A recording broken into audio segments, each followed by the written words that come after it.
Pull out your dicks, get ready to fap. It's time for your favorite show, The Grease Trap. Pull out your dicks, get ready to fap. It's time for your favorite show, Grease Trap. Hey guys, welcome to the Grease Trap. Okay, hold on. All right, hold on. Are you mocking me? Or are you actually asking to hold on? I'm sorry. This fucking shit was recording super slow. Like I pressed the record button and it just sat there and was like, I'm like, you gonna work? Shit, it didn't want to work. I'm soft and cuddly. I'd never hurt anybody. So, yeah. Oh, Paul, by the way, don't you see? I'm sorry, Manson. I actually wasn't looking up. Manson, I actually found out what TJ's doing on your behalf.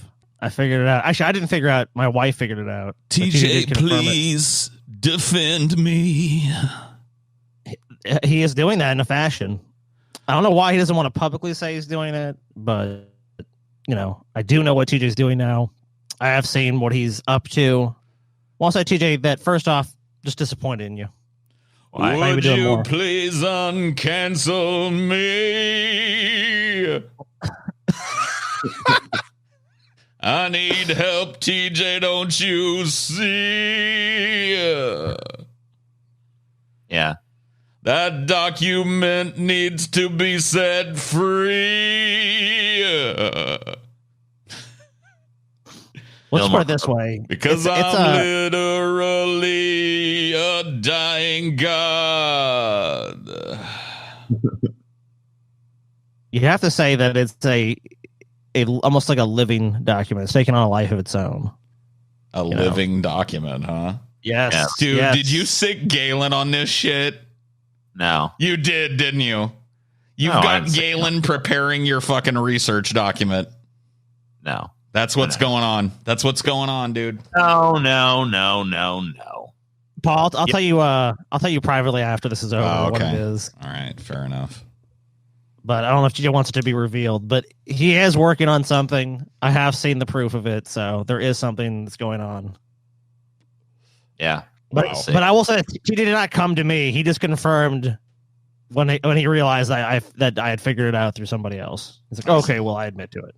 So it wasn't like TJ was forthcoming. So don't give TJ any credit for being forthcoming or anything. He was still being dodgy about it, but I don't really know why. When I figured out what it was, I was kind of like, I'm not even a big deal. But you know, he wants to keep secrets. You're a secretive guy, TJ. Yeah. Secrets. Are you embarrassed about your involvement with Manson? Is that what it is? No. Then why don't you keep a secret? Because I want to get everything together before the video happens. That's all. Okay. Well, I want to be there when you make the video, TJ. I want to see the video when it's being made. The beautiful creation of it. Yeah, you could be there. Cool. Be there to have your mind fucking blown, bitch. I will, dude. I'll help you film it, dude. Like back to the old days. I'll sit there and fucking be in that situation with you, and we'll be there, man. I will fucking be prepared to have my mind blown. I got a swastika from a Jew. Oh, I pray it isn't true. He made a Jew buy him a swastika. That's one of the allegations. It's like, all right, come on now. Which Jew? There was like that was one of the allegations that came out. One of the chicks that claimed she was abused by Manson is an ethnic Jew, and while she was in some country where they sell, Nazi memorabilia, he called her up and was like, "Hey, bring me a fucking swastika flag, bitch. You Jew bitch." And she was like, "Oh, dude. Oh my God. You know what I realized I got to do in this video? What? I have to get somebody to like play Manson and like recreate these scenes with like it ain't gonna be me fashion. Don't call me. I'm busy that day. I'm not going down with this ship, dude. You can't. I mean, you can't do that. But like, I mean, unless I work completely incognito, my identity can never be revealed. You got to get somebody who's fucking looks like Manson though. I mean, like they don't have to be on video and shit too. Yeah, well, no, what I'm saying is like, wouldn't it be funny to like shoot all of these scenes of like all the stuff that, you know, the accusations against Manson, but like shoot them in like a really over the top, like B movie like the recreation sketches from like, I mean, if I shaved and put in a white lens, I'd probably look a lot like Manson. Throw some lipstick on me. You know what I mean? Cut my hair up a bit, dye black. Throw a white lens in. I just saw it in my head, like, you know, like you just like put some chick in front of like a green screen where she's like in fucking whatever country or whatever, and then you just cut to, you know, your Manson actor, whether it be you or somebody else, and he's just like actually on the phone, like, "Bring me a swastika, bitch," you know, and there's like a pile of cocaine and like drugs everywhere and shit. And she's like, "No, please don't make me buy that. If you don't buy it, I'll use my control over your life to destroy you." It's like, okay, I have no choice now. I must do as you bid. Jesus, TJ. Jesus Christ, TJ. You're going down in flames for this one, TJ. TJ, I'm going to tell you what you need to do. Have one of those like companies, I don't know what the fuck they make, like Thailand or some shit. Have them recreate one of those things for you. Yeah. I'll go on Fiverr and be like, "I want you guys to do this scene." Oh, yeah, like the news with the CG shit. Yeah, like there's a pile of cocaine. Have someone dub it in like a foreign language. It'll be great. All right, let Manson do pile of cocaine. Then make employee buy swastika. Employee is Jew. It's like, whoa, what the hell? There's like a literal mountain of cocaine, and like Manson just like starts sucking, and then like a tornado forms, and it just like is all going up his nose and shit. Just straight up. And he uses his mind control powers on her. Like she'll be like, "No," and he'll be like have like some like pentagrams and shit go around. Like, "Oh yes." yeah. She'll start obeying him and like, and he laughs. It's beautiful, dude. Yeah, it's the best. It's beautiful people. The best fucking defense, TJ, is a good offense or a strong offense. That's what you guys got to do. You got to fucking take Evan Rachel Wood and burn her in effigy. You're like, you know what? She was a liar. She lied about everything. But you know what? I mean, that's the kind of thing I'm trying to avoid with this, to be honest with you. Well, here's the thing. Johnny Depp, when I gets Amber Turd, and it did not go well for him. So it's kind of hard to think Manson would go down the same route, being so close to Johnny Depp as he is, you know, intimate friends with the guy, that he's gonna be like, "I'm going to go do that again. I'm going to like have a big lawsuit and all this other shit." Yeah, because you see how that turns out. Because like the second that he lost that lawsuit, like every fucking film project he had was just like, "Well, that's gone now." Probably should have left well enough alone on that one. Yeah, should have just been like, "That is untrue," and lived his life, and he pretty much could have worked till he died. Now it's like he's gonna have to do like a fucking Kevin Spacey-esque thing where he's gonna come back in like 5 years. The problem is that he blew through every fucking like red cent that he made. Like Johnny Depp has super bad financial troubles, so like his problems like couldn't have happened at a worse time for him, because like he literally fucking just spent all of his money, got into like this terrible precarious financial position where like, because like basically he had no money management skills whatsoever. He would just get money and spend it. Like he would buy like the kind of things that Johnny Depp did without having some kind of fucking accountant that tells you what you can spend and like, shit. Oh, dude, Paul, like a chateau in France and shit. Dude, let me tell you, like Paul, like he actually fired accountants. Like he exploited by accounting firms because of his free. I mean, his spending habits were insane. Like, there's no way the guy can keep money. An accountant is not going to fucking be able to rein in Johnny Depp if Johnny Depp wants to spend that money. Like one of the things he did that's like like a lot of rich people will collect like vintage like wine and shit and like expensive champagne, but most of them do it like as an investment because it's supposed to accrue like value over time as it gets like, oh wow, that's a great year, Chateau Blanc, whatever, like fucking that bullshit. His ass would just buy that shit for like, yeah, here's this $20,000 wine. He's like, yeah, sure. And just pop it open and just drink the fucking thing. You know what I mean? Like he just didn't give a fuck. So like, you know, he was like, the amount of like waste and excess that Johnny Depp like lived in to like just blow through his like vast like basically drinking, smoking, fucking buying cars, the next assets. Well, I will tell you, the next Living Like a Rockstar does include Johnny Depp because, I mean, the man, maybe not actually a rock star. I know he's playing some rock bands, but like, he lives that rock and roll lifestyle, full show. Above and beyond almost any rock star ever. Maybe there's a couple notable exceptions that had bigger pull and more cash. But he made more than rock star money, though. It's like if you give a rock star like more money than even a rock star has, and it's like, what's going to happen? You know what I mean? With the exception of like maybe Mick Jagger and Paul McCartney, that's pretty much true. Right. Sure. Yeah. Maybe a few notable exceptions, but beyond that, no, he's made fucking insane. Like right at this time of his life where he desperately needs to like make some money, like his career is just like getting fucked in the ass by Amber Heard. Now, like a lot of people on social media and shit are super pro Johnny Depp still. She pooped in his bed. Yeah.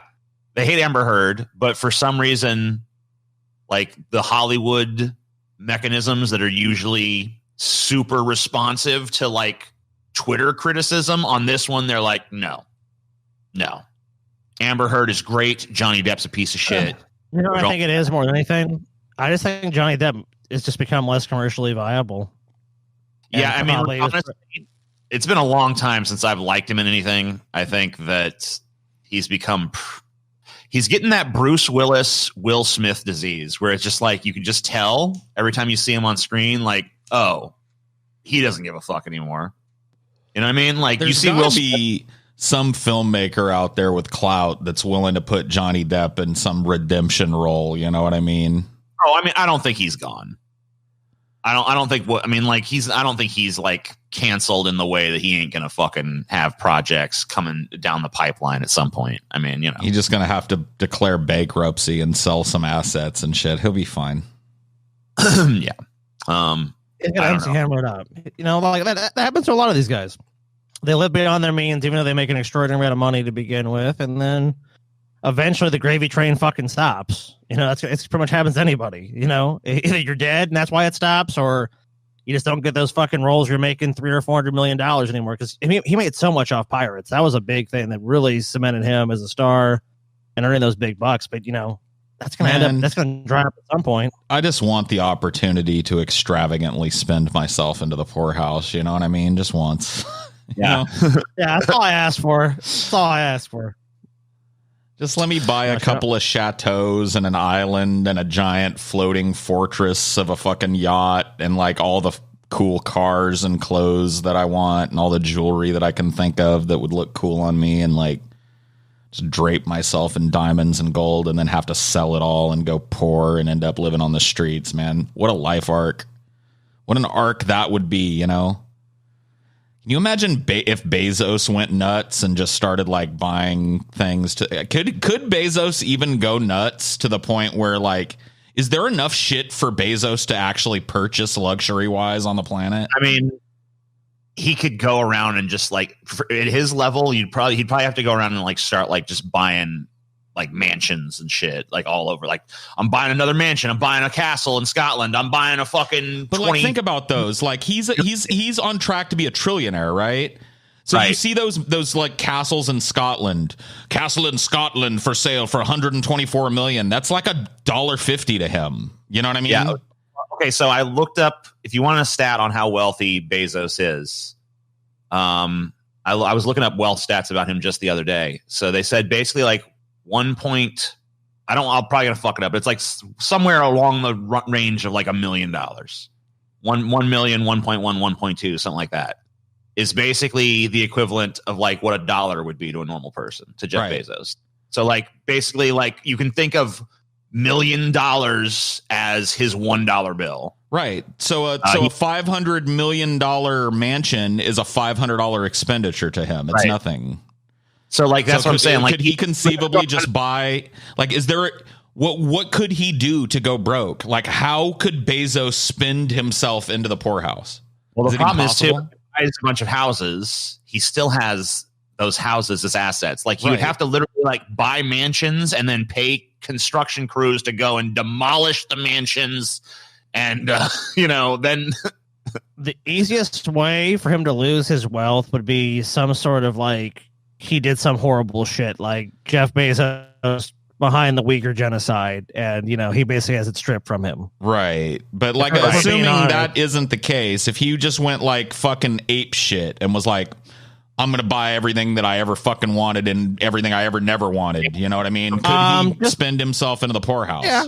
How? It'd be very difficult. Just over leverage himself on different things like stocks and other things, and eventually what about like material luxury goods though? I mean, he could put all his money in the stock market and lose it overnight or whatever, but could he go out and purchase a tangible good at enough fucking quantity that it would like literally put him in the poorhouse? What he would have to do is he would have to buy something that is a depreciating asset, because like anything if he went around buying mansions, like I said a second ago, he's still going to have those mansions, value of those mansions. Yeah. So what he's going to have to do is he's going to have to find something that's real. Like he'd have to do some wacky shit. He'd have to like go to like all the like farms and shit. Like from now I'm buying all oranges, I'm buying all apples, and just let them rot. Or something like it'd be like you'd have to start doing shit like that, where like the value goes down to zero. Right. He would have to do something that would have no tangible benefit to him. I'm saying, could he do what Depp did and just buy too many fucking chateaus in France and drink too many $125,000 bottles of wine like they're water? Okay, wait. Okay, so there probably is a way he could do it.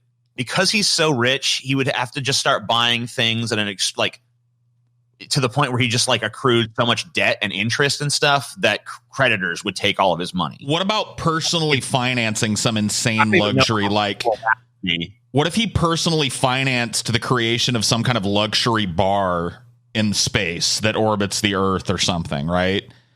Like that could conceivably suck him dry, right? Like if it blew up or something. Well, but no, like he builds this giant fucking space station up there, right? And it takes like $800 billion to make it a reality. And but he didn't build it to commoditize it. He bought it as a luxury good so that Bezos could live up there and look down on the world. Then he would be broke, right? Well, no, he would have an $800 billion fucking space station. That's true. He could always sell that. Yeah, I mean, like he's got who you'd sell it to. You'd have to sell it to a government at that point. Yeah. Oh, yeah. And I'm sure a lot of governments would be buying too. So yeah, no, the answer is no. There's no way that Jeff Bezos could splash out and end up being like, oh man, I shouldn't have bought that.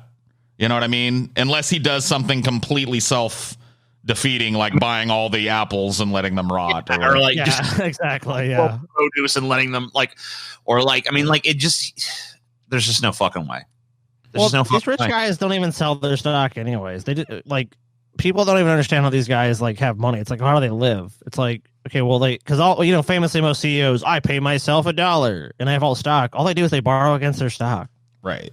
It's like it's just a brilliant fucking scheme. They pay so little in tax. Also like not only the CEO, but the fucking like owner operator or whatever, just the value of your company is your credit line. Like, you know what I mean? Let's just talk about how much this motherfucker got. I mean, this is from February 18th, 2020. This is only from like a month ago, 2 months ago. So this has a few facts about his wealth that we can just like go through bullet point wise. He's worth $130 billion, despite being paid an annual salary of just $81,840, less than what most U.S. representatives take home. That's because, of course, as Scotty just said a minute ago, it's all stock. Yeah. And he borrows against that stock. And so how is number one true and number two also true? Well, because the value of that stock is always precipitously climbing, and he has so much of it. Right. Bezos makes $2,489 per second, more than twice what the median U.S. worker makes in 1 week. $149,353 a minute. Mm-hmm. So just like imagine, I mean, you're making like basically like what like someone who makes that much money a year, you would say is like, oh, wow, that's pretty well paid. Yeah, that's Jeff Bezos 1 minute money. Yeah. 1 minute money. After divorcing Mackenzie Bezos and giving up 25% of the Amazon stock owned by the couple, Jeff Bezos retained his ranking as the richest person in the world. So he lost 25% of his wealth overnight and was still the richest person in the world. Right. Huh. Well, it'll take me a couple that is years. One way that Bezos could fuck himself that we weren't thinking of, though. Like getting into a marriage situation with some super crazy pussy and not covering himself, just like going wild on some super crazy pussy. Yeah, that's true. And then just marriage angle. Right. And she just takes him for everything he's worth, dude. Yeah. She takes $2,481 a second, you know what I mean? And now he's only making $1 a second, Shit. With his $130 billion, Bezos has a net worth equivalent to about 28% of the top U.S. college endowments. And by the way, his net worth is way more than that now. It's $188 billion. Yeah. Well, this is only from a couple months ago, so. Bezos is so rich, the average American spending $1 is similar to Bezos spending $1.3 million. I love how earlier his name, they do this a lot, but they don't call him by his first name. They call him like an entity, Bezos. An average American spends $1 and Bezos spends $1 million, I love how he's talked about like he's transcended the name Jeff. You know what I mean? They don't even refer to him dismissively at all. They're not calling him Jeff like they would call you TJ or me Paul. He's Bezos. At a certain level of wealth, I guess, you get that last name shit. Dude, if you were like a trillionaire, you would be Kirk. If I say Gates, you know who I'm talking about. If I say is Buffett, it infamy then, and not necessarily money? Yeah, I think it's just like if you become rich enough, they're just like, okay. But what about is it just infamy though? Because what about Oswald? When you say that, you know who I'm talking about. Dahmer, you know what I mean? So is it just getting enough money gives you a certain amount of infamy to where the media refers to you as an entity rather than a person? Yeah, that's true. It probably is kind of that too, because it's you get to that point of what. The Amazon CEO is about 48% richer than the British monarchy. I mean, and honestly, isn't the British monarchy's wealth actually super inflated?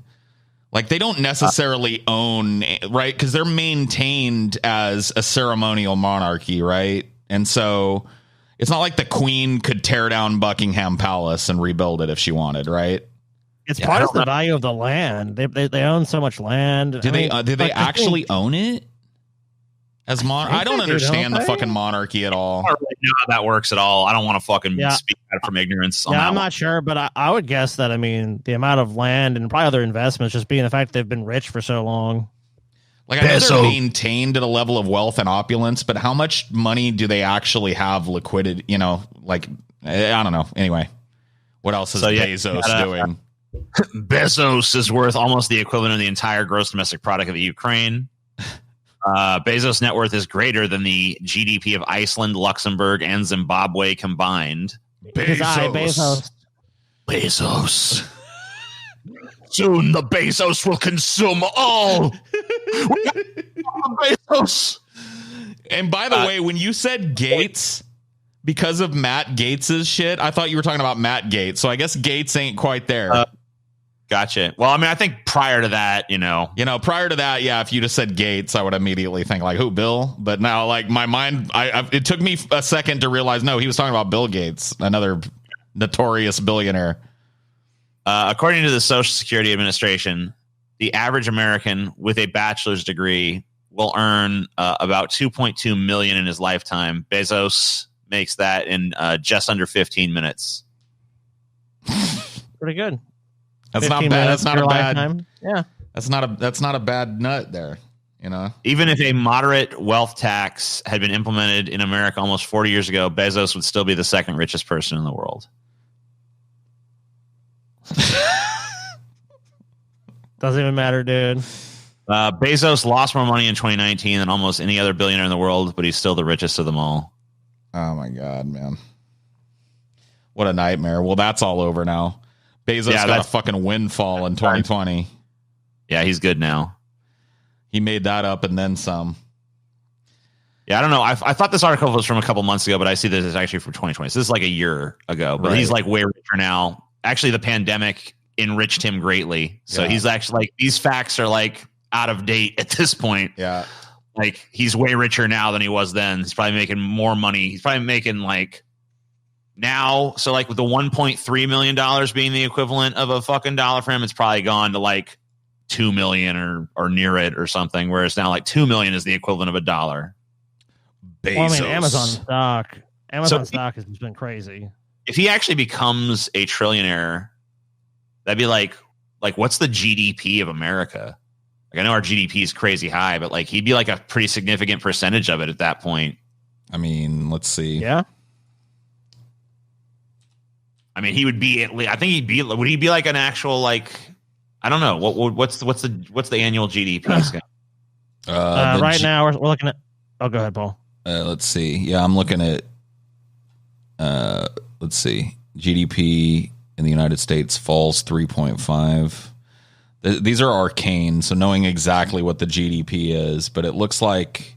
So it looks like in 2019 it was 21.43 trillion. So he'd be like. Right, he'd be 1/20th or so of the United States on his own. Jesus. I mean, I don't know. Like, like, why are we allowing this? You know what I mean? It's like, okay. Like, I mean, he's not there yet, but okay, cool. I know, but he's heading there. We all know he's heading there. So, like, I don't know. Seems like the kind of thing we might want to step in and do something about. I don't know. Bezos will be the first trillionaire. I mean, he's probably the leading candidate for it, but I'd have to imagine he probably will self-impose not get there, even if he could realistically get there. Because I don't think he wants that heat. I mean, he's already stepping down. I feel like he's more is gonna fucking collapse. I mean, not collapse into nothing, but I feel like his fortune is gonna like be diminished. I don't know. I feel like the Tesla stock is like one of the biggest fucking bubbles out there. Oh, all these stocks are overinflated. I mean, Amazon's definitely a valuable company for sure, but $3,200 a share. When I look at what fucking Amazon does versus what I look at what Tesla does, like Amazon is literally like made itself part of the infrastructure of this fucking country. Tesla is not that.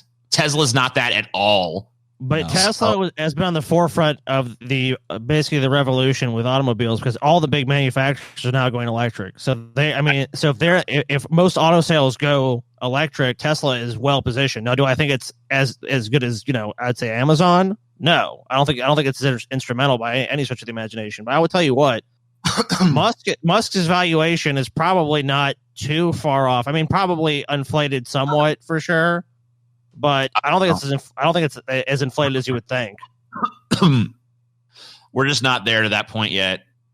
I don't know. I mean, like, there's so many things could happen between now and like people are just looking at the potential of Tesla, but like, I don't know. Like, there's also a lot of potential for it not to go their way because there's a lot of in that market and shit. Well, the big question is, are these big automakers, the traditional automakers, going to be able to fucking master these electric vehicles and just outsell Tesla? And then Tesla just becomes, a decent sized company, or like they're like the premium brand electric automaker. Are they going to get some like Apple status or something? I mean, that could happen. Or you're right. It could just be like they get their lunch eaten because the other companies are like, fuck it, we're just going to outlast and just flood the market with cheap electric cars. Yeah, and China's in this electric car game too, Well, everyone is. It's the future. It's 100% the future. I mean, all automakers are going this direction. Volkswagen's the largest auto manufacturer in the world. They're going that way. I mean, they even had that weird we're going to call it Volkswagen. What was that? I mean, like, oh yeah, you didn't hear about that? They did like an April Fool's joke where they're going to change the company's name to Volkswagen, like electric Volt. Volt, right? Okay. Yeah. So, and the stock jumped because people thought they were like announcing that they were getting into the electric car game in a big way. And then it fell sharply when people realized that wasn't the intention of the company. Yeah. I mean, they're definitely making more But yeah, they're not going all electric yet. I mean, obviously there's still a place for the combustion engine. I mean, yeah, is it being replaced? Sure. But that's going to be a generational thing. It's not going to be overnight. There's definitely going to be early advancement towards that, of course. And there's always going to be people who are going to be jumping on like the cutting edge. But we all know until it's like you can buy a super cheap electric vehicle, or there's a way to get access to one super cheaply and conveniently.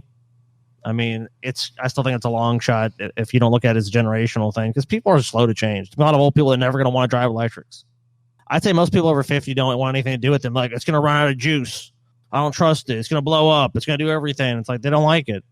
It's younger generations that'll adopt these technologies, not the older ones. Older ones, until they die off, you're still going to have this shit around.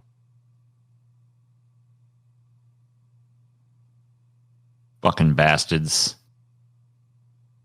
I actually wanted to get. I was looking at. There's just a Volkswagen that was electric that I was looking at getting before I bought the Escape that I got, or leased it, whatever. And they didn't have any available. I was like, can't get it. So I was like, well, pretty much everyone I talked to, one of these companies, was like, yeah, it's kind of a couple years away from being more mass market. So we'll have to see. I mean, they actually just came out with a electric Mustang. It's like an SUV now. Have you guys seen that? No. I don't know if you guys give a shit about cars or not, but I mean, they're pretty. I advise you to check it out sometime, even if you're just kind of like a curiosity with the technology and where it's going, because Ford is putting a lot of money on it. Volkswagen is, like TD said, Chinese automaker. There's actually new boutique electric companies coming up, competing with Tesla. Oh, yeah. So you're right. I mean, who knows? Like I can tell you this, like, since I started like investing more in shit, like that's some of the hottest investment right now is like anything tied to like electric vehicles, like the companies that manufacture like the batteries and like whatever the fuck else, like all that shit is just like a major thing that's being pushed. It's like, wow, this is like the investment that's really going to grow. Like it's going to be somewhere in this sector. So I know there's a lot of fucking buzz around that kind of shit. Especially the Chinese market, especially the Chinese.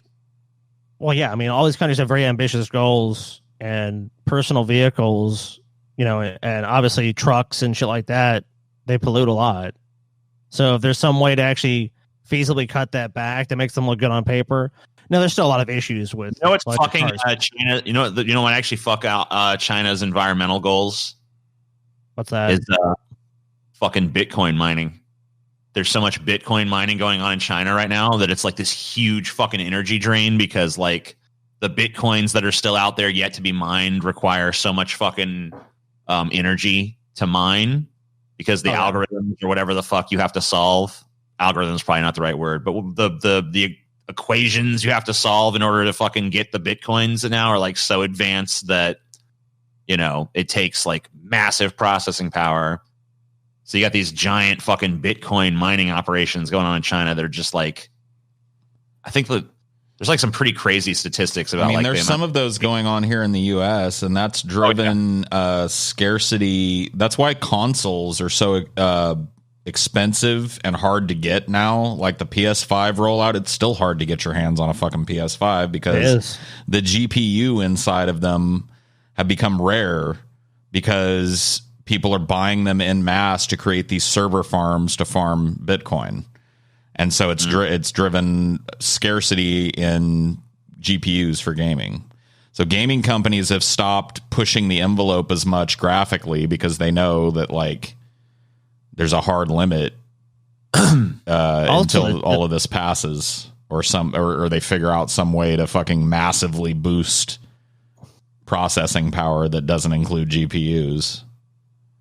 Oh yeah, dude. The silicon chips too. I mean, that's another big issue. Like they can't get them. They can't get them for cars. They're having trouble keeping phone orders up. And like Samsung is the second biggest supplier of those in the world, and they're having a lot of difficulty just supplying their own products because a lot of their products use that stuff. So it's like there's just a hierarchy. You know what I mean? Like in these gaming consoles, yeah, I mean they're popular, but they realistically sell like 200,000 units a month or something like that. Like they're kind of low down. I actually looked at getting the Xbox. I'm like, I'll look into getting the Series X. And I was like, sold out everywhere. It's like, nope, you can buy it from a scalper. That's about it. And I was like, nope, I ain't buying shit until it can get it retail. But most estimations for that is late this year, maybe next year, just to be able to walk into a store and buy one. Yep. It's fucking nuts, man. I mean, the pandemic, dude. Like, it's late stage capitalism, is what it is. Yeah, that's true as well. Yeah. It's like, think about this, like there's all these consumer products being held from the market that would generate billions of dollars for these companies that are like hanging in limbo because people are farming a theoretical currency. Yeah. It's like, we must have the thing. It's like, where does it derive its value from? From our belief that it has value. It's like, oh my God, what's happening? Hasn't that been religion throughout most of history? Yeah. But I mean, like, it's a matter of a faith, you know? If you get enough people to agree that something is true, it kind of becomes true, whether it's true or not. It's like you you open a business, right? And you believe that people need whatever the fucking service or product you want your offering is. And some people are right. It's like, like let's say like it's fucking, it's food or whatever it is. People got to eat. There's some safe bets out there. And there's people like, I want to fucking own like a horse and tack fucking shop. You know what I mean? Like, I want to sell fucking horse tack to people. Like, you're probably not going to make much money. Maybe you will. Who the fuck knows? But it's all basically on the idea is that there's a demand for what you're going to supply people. And with this shit, it's just like, look, it's blockchain technology. You're like, there's like some like, and if you really look into it, and I have a layman's understanding because like there's a lot of fucking complex shit there. But for the most part, a lot of this shit is either like way ahead of its fucking time, where it's like it's starting to be utilized by some of these other coins, like the one I invested into. I told you about Graph. That's like it's gonna be it's basically gonna be Google for basically blockchain stuff because it's based on Ethereum and it's verifying these transactions. It's basically supposed to be like an independent way to verify things, remote, like decentralized in a decentralized fashion. Like you don't have to go to a server and check. It's like, and there's a way to verify what you're doing that work. So I mean, like with Bitcoin. I mean, what's the actual value? Like, no one's been like these other ones. People are like, okay, this is why you should invest in it. Bitcoin's the only one that I know of. It's just like it's worth money. It's worth a bunch of money. What does it do? It's worth a bunch of money. You can make a bunch of money. Like you never really hear about what Bitcoin actually does. It's all just tied to the economics, which is weird because, and all the economics is tied to fiat. It's like it's worth this many euros, it's worth this many pounds, it's worth this many Chinese dollars, worth the yuan or whatever it's called, the yuan. It's this. So it's like it's not even like people are actually thinking of these things having intrinsic value. They're thinking about what the value to real money is. So it's kind of like, well, the problem is that you could never the reason you can't talk about Bitcoin in terms of like, we don't talk about like, wow, I have the X many Bitcoins is because like usually, first of all, you have a percentage of a Bitcoin. Not many people even have a Bitcoin. Unless they invested early. Right. And the other problem is that like the value of it fluctuates so much that like, what does that mean? That like I'm saying like I have X amount of Bitcoin means something radically different from one day to the next. Like real currencies don't fluctuate like that. I don't know. How much crypto do you actually own, TJ? Because I own a fair amount of crypto, and I'll tell you like what, on any given day, it can swing 30% up, 30% down, easy. Right. It's just like that. Like it's way more tumultuous than the regular. Like, I mean, I'm not saying stock never does that kind of shit, but stock doesn't fucking just bounce around like a fucking ping pong ball, up, down, up, down, up, down, up, down, like all day fucking long. Whereas cryptocurrency will fucking do that. I think the markets have. I mean, I'll tell you what. After when the pandemic set in, dude, the stock market was like, like I remember like seeing that shit. I was like, oh. 20% value gone. That's painful. But then, of course, it actually roared back, so it didn't even really make much of a fucking difference. It's kind of interesting about investing with a lot of people. It's like you have these people that have these very knee-jerk reactions. Like one, they overinvest a bunch of money they don't have. Like they borrow money to invest money, and then they're like, "Oh my god, all on black, red, sir." Yeah. No. How much can I sell red for? Not very much. I'll take it. It's like, what? You're over leveraged. So the 100,000 you borrowed, you now actually owe 300,000. No need to worry about that. I'm sure you have that in your offshore Swiss bank account, right? Like, no. Like, oh, like they had a famous story about the guy killed himself because he got like 700,000 in on margin trading for fucking Robinhood. It's like, oh, you owe $750,000. Well, I'm dead. Yep, I'm killing myself now. Bye. I mean, that's where a lot of the stock shit is now, dude. It's a bunch of people just doing, like, just speculating. It's like, why not? Because, and of course, any fucking instrument you see where it's like you can put $1 in, and somehow at the end more money comes out. Who's not interested? It's just legalized gambling at that fucking point. Yeah, you're just hoping. I mean, dude, because all I did was go to fucking put money in index funds. I didn't even fucking go like you were like, I'm gonna buy Disney, I'm gonna buy this. And I still made a bunch of fucking money. And that's the crazy thing. It's like when you don't even have to even fucking try. Like literally, like I've never thought about like what I mean, with cryptos, I actually thought about what I wanted to buy. But with fucking individuals, I didn't go buy a bunch of retail stock. I just fucking like, okay, track these things, put it in these fucking companies, put this split. Well, you wanted to know about the fucking crypto shit, Scotty. I'll tell you what. You asked how much crypto I have. I can just tell you one thing, Scotty. I know of a particular cryptocurrency that stands above all the others because it's going, Scotty. It's going to the fucking moon. Oh, I'll fucking check. I'll take my fucking Doge. That, Scotty, is Doge coins, Scotty. It's going to the moon. A little bit. I actually don't own any crypto right now. So let me see my fucking Doge. I sold it off as it hit a high, and I'll probably buy back into it when it goes back down. Surprisingly, even though it's down and everything, I'm still up in my position.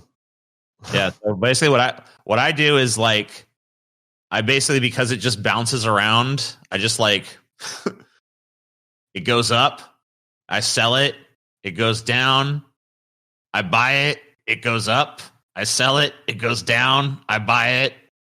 I just do it over and over again, and it just like keeps working. And I'm just like, wow, I'm just like, it just free money. Cool. I like it. This is crazy, dude. I actually made fucking 30 cents on Doge. I invested $10 in it. I haven't done anything else with it. The gift that keeps on giving. Yeah, I made 30 cents. That's enough to that'll get you a stick of bubble gum back in 1950. Yeah. Hell yeah. You can still buy a gumball with that. I think gumball machines are still 25 cents. Dude, I had something I wanted to ask you guys about. Do it. Sure. It's probably something that we would normally just talk about in a meeting, but I don't think it's like business, whatever, private shit. Yeah, go ahead. I've been thinking about video games a lot recently because we have this problem with this movie commentary thing that we do for people. It's just Striketopia. Yeah. And like we did, Scotty, Stevie, and I did this kind of Vermintide thing. And it was almost universally positively received by our patronage. Yeah. Everybody had fun with it. There are tons now of these games that are built around cooperation. I'm actually playing one right now that's actually a game where the biggest team that you can have is 3 people. And so it's literally a 3-man team game called Outriders.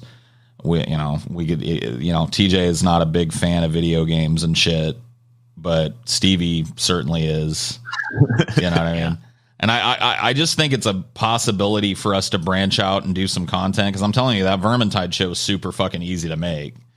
It just felt like chilling with friends, right? And people liked it, so we could play some of these games and have a good time playing them, and maybe that would replace some of this more problematic movie content in a way that people would like.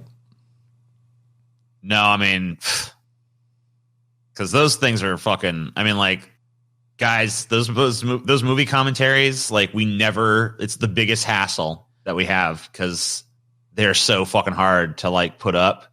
Well, they're band bait, basically. They're strike bait. Even when we fucking pull movies that are in the public domain, every one of them has drawn a strike. Yeah. They fucking like, because like someone will copyright some little stupid piece of music that plays for like 2 seconds in the movie so that they can fucking jump down your ass when you fucking play it. It's like, oh yeah, well the movie might be public domain, but I own the song that plays at 51, and it's like, it's not even true, but like, it doesn't fucking matter. No, it's usually not true. It's usually just a spurious claim so that people get to monetize your video and shit, but it just makes the fucking content almost impossible to put up because YouTube takes your video down. We got to find some other fucking platform to put it on that also takes your videos down.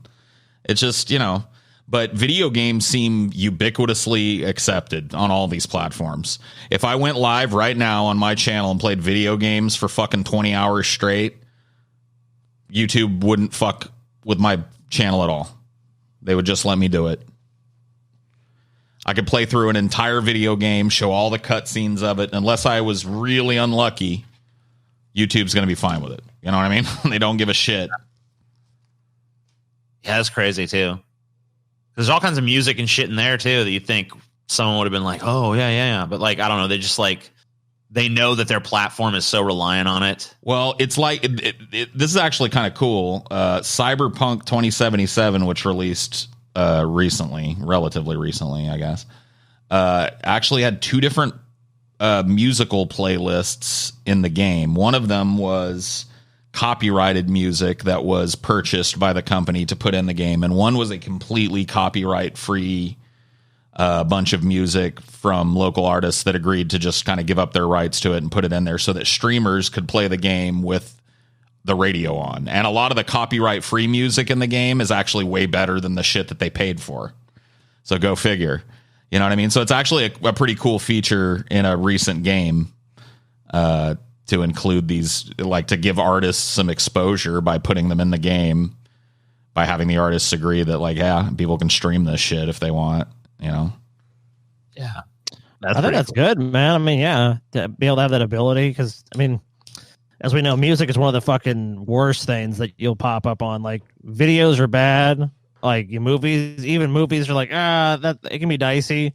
Music almost universally gets popped. Oh yeah, music. I'll tell you what.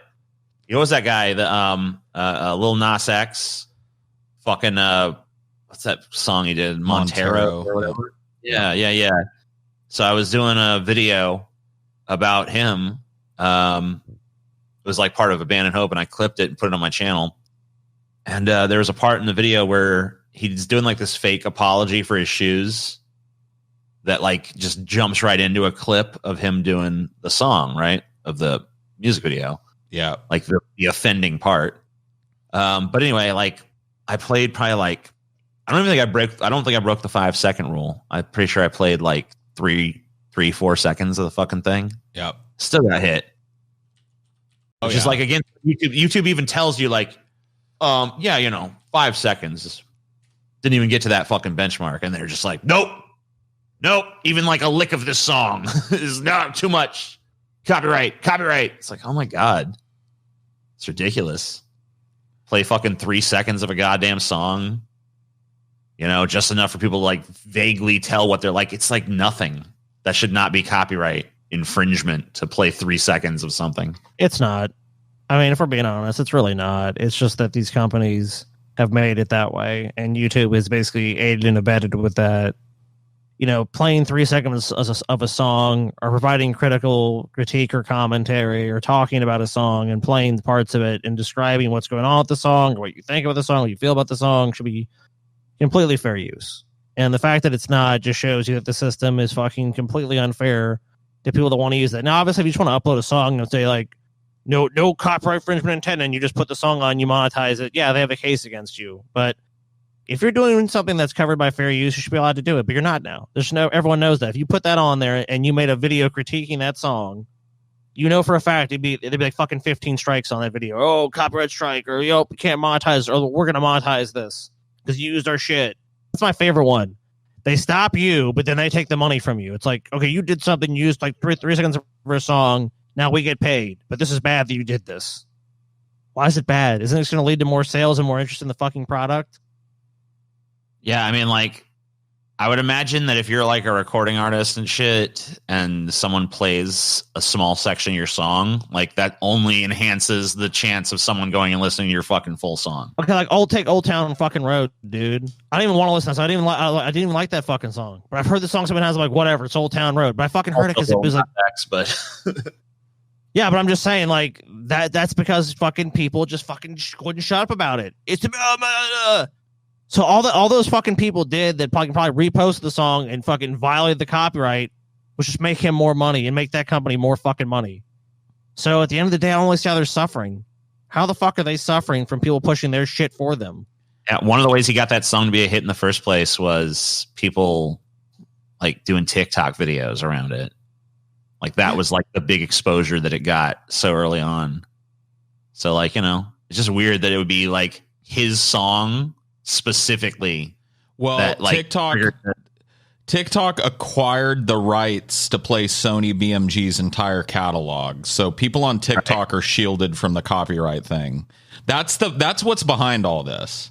Like, that's what I think is behind this litigiousness, is everything is funneled towards one or two spots. So like for an artist right now trying to get big, if you're just a nobody, Spotify is where that's happening. You getting on Spotify and getting people to play your song gets more people recommended your song and gives you a better chance of getting noticed than anything else. Now that includes these exclusive deals that a lot of these rappers and artists sign. They want everybody to have to come to one or two places to get Montero.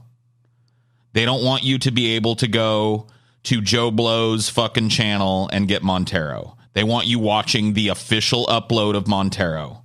They don't want you to be able to go to Joe Blow's fucking rap Spotify list and just play a bootleg copy of Montero. They want you listening to the original upload of Montero, because those numbers are how a song generates money and cash and interest in the industry. So that's why they're fighting all these smaller people using little clips and shit, and why they're so litigious about it, because they want to create one or two funnel pipes where you have to go to these places so that they can financially benefit from every piece of media that is based around or includes Montero or any song, really. That's why.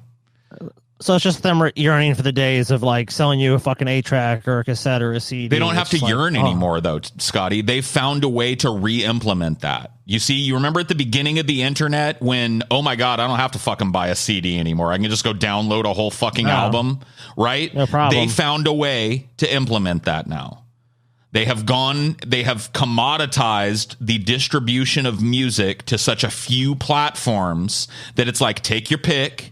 You got to pay your money if you don't want to hear the ads. But if you don't want to pay the money, you're hearing the ads anyway. So they're getting paid anyway. They've actually found a way to reinstitute the 8-track in modern days. Right. You know, it's like, it's so funny because like all these giant companies were like, oh my God, the internet's destroying us. The internet's destroying the record industry. And here we are, right back to basically like, hey, it's the new record industry. Right. It's we're back now it's better. Like, I'll admit it's better than it was, because here think about the change you were locked in as a kid. Basic business model, because right. like to be like, though, buy the 8-track, then it was like, oh well, the CD is better than, you know, like, well, no, but think about the functional difference when you were a kid between getting music and getting music now, right? So when I was a kid, I had to wait for MTV or The Box, which was my local call-in station, which would play music videos. The actual fucking, or the actual fucking radio. Right. For fuck's sake. Or the radio, right? So those were my 3 ways of discovering music. And when I heard a band that I liked, my option was to save up my money and go pay $20 for a CD or a tape. Of that, you know, it was cheaper for the tapes, but going back into the 80s, obviously the tapes were just as expensive in 80s dollars as the fucking CDs were. They had you by the balls. Yep. You know what I mean? You had to go pay for this whole album. And you know how many albums I bought as a kid where the only song on the album I wanted was the one song that I'd heard on the goddamn radio and the rest of it was just garbage? You know what I mean? That was always the worst shit. And there was no way to know. There was no fucking way to know. But guess what? My dumbass still paid $20 for the fucking Local H CD that had 2 good songs on it. You know what I mean? I went down and bought the fucking Harvey Danger CD, and that had 1 good song on it. You know what I mean? Like 1 good song that I would go back and listen to more than once. So it's just like they have us by the balls in a different way now, but it's way better than it used to be, because I can at least go to YouTube for quote unquote free and watch this fucking song because I wanted to watch that song and not have to go pay $20 for it. But they've just monetized your viewing of it, your existence, your metadata. And if you're on Spotify, which a lot of people are, you're paying for it, right? Like, yeah, basically it's like, yeah, like it's basically like they can't sell you this music on an individual basis anymore, but they can build a big fucking library of it and just charge you a monthly fee, and then they got you forever. It's just like boom, boom, boom, boom, boom. Right. By the way, thank you for being $10 patrons. Yeah, exactly. True that. But you know, I don't know. That's just the business model that works now. Up until recently with the pandemic. Change that game. Up until recently with the pandemic, it was touring as well, was a giant revenue source for these big music companies. They make so little money on the actual monetization of the song itself. It's really sending these giant artists out on these big arena tours. Chelsea fucking bought, which is really weird for her because she never wants to spend any money, but she's a big Billie Eilish fan. Yeah. And she paid to watch. Billie Eilish just did like this big live concert, but not in front of an audience, just did it, like streamed it. Right. And it charged like, I don't know, $50 or $60 or something for people to fucking watch it. I don't know if any data was released on like how much she made or whatever, but I know it was huge. Sure. So like, you know, I was just surprised that more artists didn't do that. Cause like not everyone could have done it on her level with all the fucking crazy stage effects and shit that she had. She was basically using that technology that I showed you guys that the Mandalorian uses to shoot shit. Right. To just like have like a crazy interactive 3D fucking environment that's just coming alive around her the whole time she's fucking doing this. But like, you know, I was just surprised I didn't see more of these like bands and, you know, like just do it like, hey, we can't go on the road, so let's just do like these big like live event streams.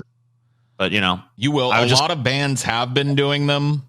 Not obviously not on Billie Eilish's level, but a lot of bands have been doing these private venue type of live stream events and shit. These VIP pass type of events where part of a live stream is shown to the public, but if you want all the stages, you pay $14.99 a day or whatever for the, you know what I mean? Like these festival passes. There are these digital festival passes that have been happening for a long fucking time. So this type of shit is going to become bigger and bigger and bigger with time. And I don't know that you can ever replace the energy of a live performance. But when it comes to the intimacy of having a performance that was made just for you, I mean, hey, dude. Yeah. I mean, I could tell. I mean, like, you know, especially, I mean, I think for some people, they prefer that. I mean, it doesn't have the same energy, but like a lot of people don't like being in the concert, being with the crowd. I mean, I used to be willing to go in with my buddies back in the day and pool $50 to watch the UFC thing or the WWF pay-per-view or whatever the fuck. Right. So it's like, I mean, there's a certain aspect of like something being like live and vital and in the moment that you're experiencing with like other people, boxing matches, sporting events, you know what I mean? That type. Yeah, dude, totally. So I could totally see it being marketable and being something that happens in the future. And I honestly think it will. I think Billie Eilish must have made a fuck ton of money doing that. I mean, yeah, I don't know if there's any fucking information. I tried to look up information about it after it happened, but there was nothing, but maybe there is by now. Revenue from live stream concerts. You know how much they call it? How much were they charging for access? Oh, yeah. Shit, I was making sure I was on. How much are they charging for access to these shows? He said like $60 or something. It was like $60 or something like that. $60? Yeah, basically fuck, dude. Like buying a pay-per-view back in the day, like a big boxing pay-per-view or something. Like 100,000 people. Let's say 100,000 people paid to see that because Billie Eilish could reasonably draw that for a live thing. I mean, that's like $6 million, dude. Yeah, I don't know if there's any public figures as to like how many people watched it or whatever the fuck. I don't see any. I can't find any statistics about like, yeah, like, you know, 400,000 people tuned in or whatever the fuck. I don't know. I mean, even at $60 a pop, even if 4,000 people tuned in, it paid for that stage show and then some. You know what I mean? What would that be? 4,000 at 60. I don't know. Yeah. I mean, I don't know. I know I'm no good at math. I don't know. I'm trying to do math in my head, but I know good at math. 4,000 times $60 would be $240,000. That's just if 4,000 people. Well, that's what I'm saying though. That's a low number for Billie Eilish. You got to imagine that like probably like 20,000 fucking people probably bought into this. So let's say that $60 a pop times 20,000 people. That's going to be 1.2 mil. Yeah, that's $1.2 million. Yeah. And I mean, like, I know for a fact, I mean, like, there was different price levels and shit too. Sure. So there might have been some cheaper ones. So I don't know exactly. Well, let's say the median, you know, the median was probably $50-$60, you know. Who knows, dude? Like there's an easy $1 million to be made doing that live stream. I guarantee probably you. More. Yeah. And I mean, did someone sponsor the event? Probably. That shit that she was using, it's not like the company purchased that shit for her. That company was, I don't know who does Billie Eilish's contract, but it's probably Sony BMG. They've got access to all that shit for their properties. She went to one of their fucking already existent studios that are set up for shooting properties like that and fucking used that for the venue. Dude, I guarantee you this was probably a giant lucrative pile of money. I mean, and think about it too. All these people get to attend via the internet. You don't have to fucking pay a bunch of money for a venue. If you're a big ass company, like you said, Paul, like they've already got that. Disney, you know, the Universal, all these big, you know, Comcast, all these big companies are going to have this technology. Oh, you know what? You can. I mean, even if it's not like, it might be like, oh, you can physically attend for this really high price, but virtually attend for cheaper. I mean, they've been doing so many that price for that sort of thing has been popular for a long time.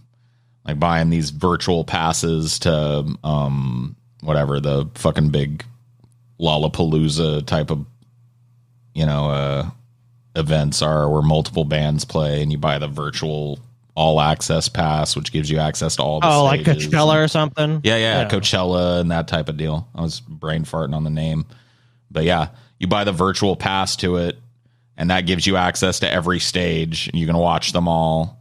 You know what I mean? And then obviously the public live stream from Coachella only includes select songs from select bands. But if you want the full Coachella experience, every stage, every angle, you know, you buy the fucking. They've been doing that for a long time, and I'm assuming making a lot of money doing it, or they wouldn't be doing it.